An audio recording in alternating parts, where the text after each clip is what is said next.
হরে কৃষ্ণা, রাধে রাধে।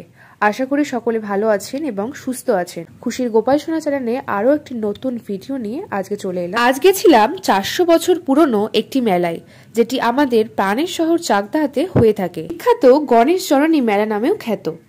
আমাদের বাড়ি থেকে মাত্র 1 মিনিটের হাঁটা পথ। খুব বিখ্যাত এই মেলা, যেটি হয় আনন্দগঞ্জ পুরাতন বাজারে।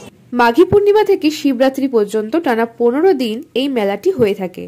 চাকদা স্টেশন থেকে মাত্র 10 মিনিটে টোটো বা ভ্যানে পৌঁছে যেতে পারেন এই মেলায়। গিয়া ভুবনমোহিনী স্কুল নামে বা জননী মেলায় যাব বললেই টোটো বা ভ্যান আপনাদের 10 টাকার বিনিময়ে পৌঁছে দিতে পারে এই মেলায়। আজ সন্ধেই মা গণেশ জননীর মেলায় চলে গিয়েছিলাম আমরা সকলে। প্রথমেই মাকে দর্শন করে প্রসাদ পেয়ে একটু ঘোরাঘুরি করে খেলাম ফুচকা। ও হ্যাঁ, ফুচকা কিন্তু অবশ্যই গুনে খাবেন, নয়তো হয়ে যাবে স্ক্যাম, যেটা প্রতি মেলায় হয়েছে আমাদের সাথে।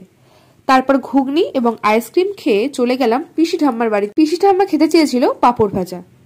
তারপর পিসি ঠাম্মার সাথে দেখা করে চলে এলাম বাড়িতে। তুমি গুঁড়ো করে খাও। দাঁতে খোঁচা লাগে যাচ্ছো? হে ভগবান, গিটারে কি আছে তা তো বলতে পারবো না।